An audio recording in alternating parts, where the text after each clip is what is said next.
दिल्ली में हुई एक ऐसी बैठक कि जिसको देखकर पाकिस्तान के माथे पर आ गया पसीना। भारत ने तान दिया सीना, बांग्लादेश का भी मिला साथ, नेपाल ने भी बढ़ा दिया हाथ। बांग्लादेश, भूटान, म्यांमार, नेपाल, श्रीलंका और थाईलैंड के टॉप सिक्योरिटी अधिकारी दिल्ली में थे। भारत के साथ मिलकर क्या बनाया गया प्लान, अजीत डोभाल ने जो कहा उस पर सभी ने हाँ में हिलाया सिर। दिल्ली से एक ऐसी खबर आ रही है जिसने इस्लामाबाद से लेकर बीजिंग तक का सिस्टम पूरी तरीके से हिलाकर रख दिया है। भारत के राष्ट्रीय सुरक्षा सलाहकार अजीत डोभाल ने दिल्ली में एक ऐसी खुफिया और रणनीतिक चक्रव्यूह की रचना कर दी है जिसे देखकर चीन और पाकिस्तान के माथे पर पसीना आ गया है। इस महाबैठक में भारत का सीना तब और चौड़ा हो गया जब बांग्लादेश, भूटान, म्यांमार, नेपाल, श्रीलंका और थाईलैंड जैसे 7 देशों के टॉप सिक्योरिटी अधिकारी और खुफिया प्रमुख सीधे दिल्ली पहुंचे। इसके बाद जो हुआ दुनिया देखती रही। डोभाल का प्लान क्या था, इस बैठक में क्या क्या हुआ, भारत के लिए क्या खुशखबरी है, सब कुछ आपको बताएंगी ज्योति विनय कपूर।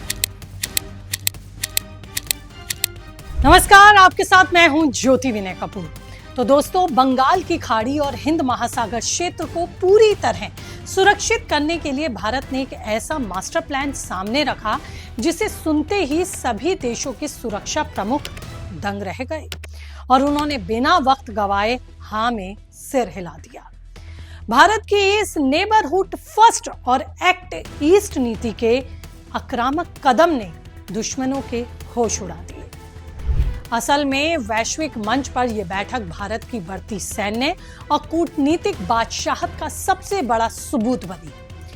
आज दुनिया भर में चल रहे युद्ध, भू राजनीतिक अस्थिरता और सप्लाई चेन के टूटने से जो आर्थिक संकट मंदी का खड़ा हुआ है, उससे निपटने के लिए ये देश भारत को अपना मसीहा समझ रहे हैं। ऐसे में भारत भी मेंटर के तौर पे सामने खड़ा दिख रहा है।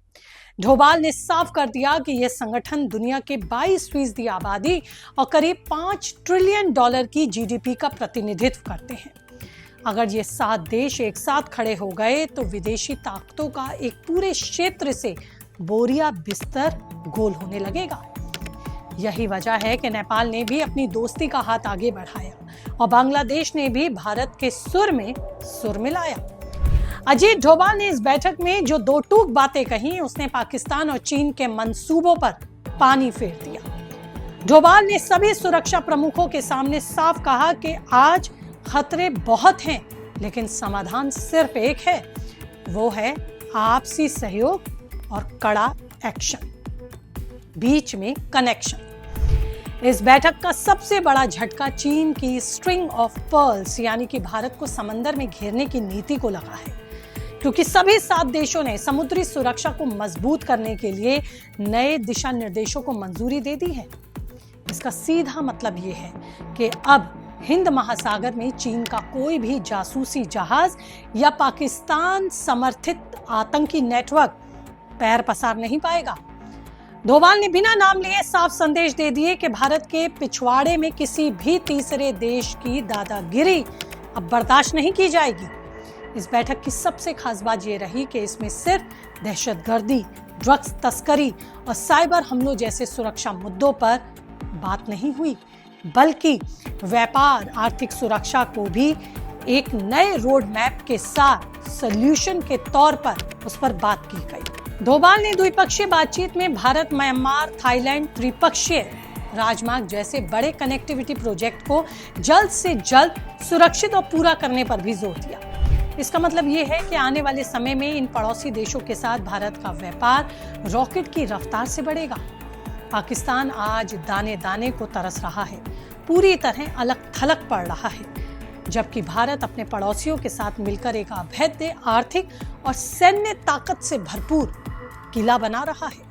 भारत के लिहाज से सबसे बड़ी और अच्छी खबर 2026 में कोई दूसरी नहीं हो सकती।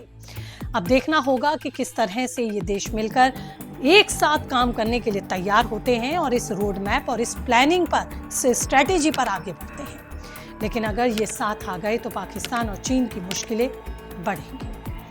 आपकी इस पर क्या राय है, आप क्या सोचते हैं? कीजिए कमेंट, रहेगा मुझे इंतजार। और इसी तरह के एनालिस्टिक रिपोर्ट के लिए चैनल को कीजिए सब्सक्राइब। आप हाइप का और लाइक का बटन दबाकर हमें सपोर्ट भी कर सकते हैं। नमस्ते।